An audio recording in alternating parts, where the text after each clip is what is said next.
अस्सलाम वालेकुम एवर्स, welcome to Hina life style vlogs. उम्मीद करती हूँ बिल्कुल ठीक ठाक होंगे आप लोग। मैं भी यहाँ पे बिल्कुल ठीक हूँ, खुश हूँ, मज़े में हूँ। आज के ब्लॉग का स्टार्ट मैं सुबह सुबह से कर रही हूँ। बच्चे स्कूल जा चुके थे, साथ ही साथ मेट आ गई थी। आज मेट के आने का दिन था, उससे सफाई वगैरह करवाई। और जब वो वापस जा रही थी तो यार मैं यही सोच रही थी कि कितनी कोई कड़कड़ाती हुई धूप है। इस धूप में, इस गर्मी में अभी ये कहीं और जा रही है, किसी और के घर अभी काम करने के लिए ये जा रही है। तो यार इन लोगों की हिम्मत है, इन लोगों की, या वो तमाम लोग जो मज़दूर होते हैं, मज़दूर तबका है, या जो सब्ज़ी वगैरह लगाते हैं, रेडी वगैरह लगाते हैं, यार उन तमाम लोगों को सल्यूट है कि इस धूप में, गर्मी में जो मर्ज़ी हो जाए उन्होंने अपने काम पाबंदी से करना है, अच्छे से करना है। और बच्चे पीछे रो रहे हैं या जो मर्ज़ी हो जाए, दिल चाहे आप बीमार हैं या जो मर्ज़ी आपके घर के मसले मसाइल हैं, आपने दूसरों के घर जाना है और काम करना है, दिल चाहे या ना चाहे। हम लोग तो लाट साहब हैं ना, हम लोग गिले शिकवे भी बड़े करते हैं कि बिल इतने आ गए हैं, महंगाई इतनी है, रोना धोना ज़िंदगी का हम सुनाते रहते हैं एक दूसरे को, अल्लाह पाक से भी शिकायत करते रहते हैं। लेकिन जो मर्ज़ी है यार, गर्मी इतनी होती है, हमारे पास ऑप्शन फिर भी अल्लाह ने इतने दिए हैं कि एसी लगा लिया, कूलर लगा लिया, कुछ नहीं तो पंखे के नीचे बैठे रहे कि जब तक पसीना नहीं खुश होगा हम नहीं जा रहे किचन में रोटी शोटी बनाने के लिए। और अगर नहीं दिल चाहा तो बाहर से ऑर्डर करके फूड पांडा से मंगवा लिया, घर में खाना नहीं मंगवाया। लेकिन ये वो लोग हैं जो बीमार हों, बच्चे इनके रो रहे हो, जो मर्ज़ी हो, इन्होंने बाहर निकलना है, काम करना है, क्योंकि इनके घर में बैठे रहने से इनके घर का चूल्हा नहीं चल सकता। तो इसलिए कहते हैं कि हमेशा अपने से शिकायतें नहीं करनी चाहिए, दुखड़े नहीं सुनाने चाहिए, अपने से नीचे तबके वालों लोगों को देखो। यहाँ पे जनाब ख़त्म वाले दिन जो 5 किलो का कौरमा मैंने बनाया था, आप लोग सोच रहे होंगे ख़त्म, ये ख़त्म वाले व्लॉग ख़त्म ही नहीं होके दे रहे, तो क्या करूँ, इतने सारे क्लिप्स मैंने बनाए थे और एक ही व्लॉग में सब कुछ डाल नहीं सकती थी, क्योंकि आप लोग फुल वॉच तो करते नहीं हैं, व्लॉग वो बहुत लंबा हो जाता, इसलिए कुछ पार्ट्स में उसको डिवाइड कर लिया था। 5 किलो का कौरमा बना रही थी तो साथ ही साथ सोचा कि उसकी रेसिपी भी आप लोगों के साथ शेयर करती हूँ। 5 किलो के कौरमे के लिए 5 किलो ही चिकन मैंने ली, जिसके लिए 1.5 किलो मैंने प्याज ली थी, उसको स्लाइसर से बारीक मैंने स्लाइस कर लिया था। और 1.5 किलो ही दही मैंने लिया था। दही के अंदर 2 कौरमा मसाला शान के वो मैंने ऐड किए, और साथ ही साथ घर के जो मसाले थे, नमक, पिसी लाल मिर्च, धनिया, ये तीनों मसाले, सब ये मसाले डाल के अच्छे से दही के अंदर मैंने इसको मिक्स कर लिया था। सबसे पहले आप लोगों ने देखा कि इस प्याज को अच्छे से मैंने ब्राउन करके पानी के साथ उसको ग्राइंड करके मैंने पेस्ट बना के रख लिया था। उसी तेल में मैंने खड़ा गरम मसाला खुला डुला डाला और फिर चिकन को अच्छे से मैंने फ्राई कर लिया था। चिकन अच्छे से फ्राई हो गई, भून गई, तो उसके बाद फिर ये मसाला जो दही वाला था ये सारा ऐड करके इसको अच्छे से मैंने मिक्स कर लिया था, भुनाई कर ली थी। कोई पानी नहीं जाएगा कौरमे के अंदर, कोई पानी शानी ऐड नहीं होता है।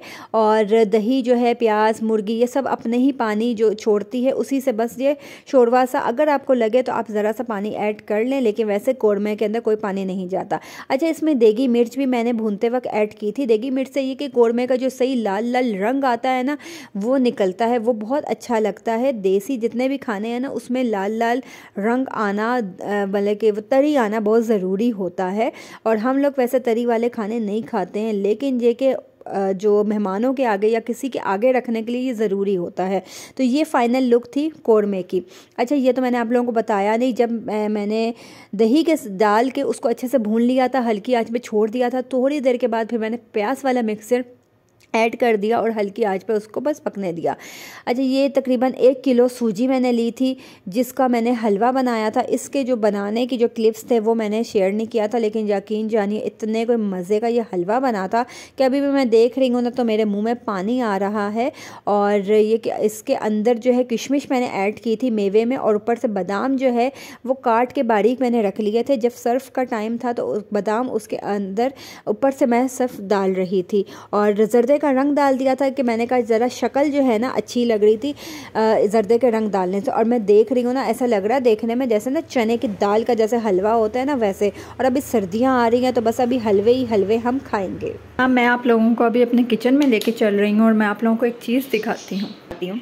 ये सेब मैं लेकर आई हूँ और मेरा दिल चाह रहा है कि अगर मेरे करीब वो दुकान होती, मतलब कि जहाँ से मैंने ये लिया है, मैं इसके मुंह पे जाके मारती। खुदा की कसम गालियाँ देने को दिल चाह रहा है, गालियाँ देने को। इतनी कोई चोर बाज़ारी है कि हराम का पैसा है हमारे पास कि तुम लोग क्या समझते हो यार कि जितनी भी तुम लोगों को गालियाँ दे दी जाए या जितने कोसने लगाए जाए ना, वो कम है। खुदा की कसम वो कम है। बच्चों के लिए ये फल वल लेकर आई हूँ और मैं जो हूँ, मेरे हाथ में और भी बहुत सामान था, तो मैंने कहा ठीक है तुम डाल दो। उसने यार ईमानदारी के साथ, दयानतदारी के साथ तुम काम करो ना। तो उसने डाला और आंखों पे ऐसा लगता है हम लोगों के वो पट्टी बांध देते हैं कि हमें नज़र आ रहा है कि वो ठीक डाल रहे हैं। ये थोड़ा बहुत साइड में मैंने निकाला है, लेकिन ये भी बिल्कुल ठीक नहीं है। इसमें भी हर एक में दाग है, हर एक में ये कट के ज़रा सा रह जाएगा। तरह मतलब कि तुम लोग चोर बाज़ारी करते हो। फिर ये जितने भी गरीब तबका है ना, गरीब तबका है, ये रोना धोना, मासियाँ उसमें शामिल हैं, ये जितने दुकानदार हैं, सब्ज़ी वाले, जितने लोग, इतना इनका रोना धोना होता है कि कमाइयाँ नहीं है, लुट गए, बर्बाद हो गए। तुम लोग लुटे रहोगे, तुम लोग बर्बाद ही होते रहोगे। नाला तो तुम जैसे लोगों की शक्लों पे तुम लोगों को कभी अल्लाह पाक पूरा कर ही नहीं सकता। जो ईमानदारी दयानतदारी के साथ काम नहीं करता, वो लोग क्या समझ रहे हैं कि हम अल्लाह के बंदों के साथ धोखा कर रहे हैं। तो क्या अल्लाह देख नहीं रहा? अल्लाह का लोगों के दिलों में अल्लाह का खौफ ही नहीं है ना। बेसिकली बात ये है, असल बात यही है कि अल्लाह का खौफ ही नहीं है, उन्हें डर खौफ ही नहीं है। वो छुप छुपा के कहीं ना कहीं दबा देते हैं इन एक सरी हुई चीज़ें कि किसी तरह हमें पैसे मिल जाए, हमारी जान छूट जाए, हाँ, और दूसरे का नुकसान हो जाए, क्योंकि दूसरा तो हराम का पैसा कमा रहा है ना। हलाल तो तुम लोग कर रहे हो, ये तुम लोग हलाल कर रहे हो। ये मैं वो बंदी थी, सड़क पे चल रही हूँ, मार्केट जा रही हूँ। आप लोगों को पता है कि कुछ मार्केट्स तो ऐसी होती है कि जहाँ पे पूरे ग्रोह के ग्रोह निकले होते हैं, माँ बेटी, पूरे छोटे छोटे बच्चे गोदों में लाधे में, अल्लाह के नाम पे दे दो, पूरे ग्रोह पीछे पड़ जाती हैं मांगने के लिए। और जो है मैं कभी किसी को जो है ना इस तरह टालती नहीं थी। 10-20 मतलब कि जितनी भी यार तौफीक हो, जो मेरे पास हो, मैं सब देती रहती थी। और तंग भी कभी कभार बंदा, लेकिन अब मैंने छोड़ दिया। ये लोग इस काबिल हैं ही नहीं।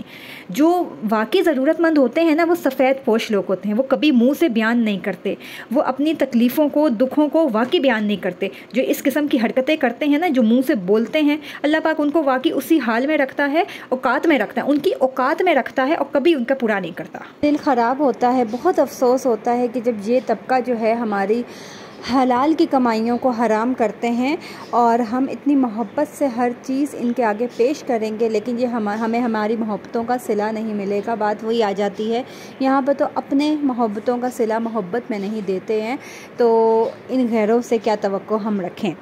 तो चलें जनाब, आप लोग भी ऐसे लोगों के हत्थे कभी चढ़े हैं तो ज़रूर बताएंगा कमेंट बॉक्स में। इसी के साथ अपना बहुत ख्याल रखेंगे। और फाइनली जनाब, ख़त्म वाले जितने भी मेरे ख़त्म जो व्लॉग थे वो ख़त्म हो चुके हैं, फाइनली ख़त्म हो चुके हैं।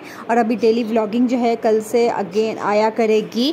और इसी के साथ अपना बहुत ख्याल रखेंगे, दुआओं में याद रखेंगे। मिलूँगी फिर किसी और व्लॉग में। अल्लाह हाफिज़। हाँ, लड़ाई जा रहे हो बस। आओ दे दिए फुटबॉल तुम लोग, आओ। अच्छा गोल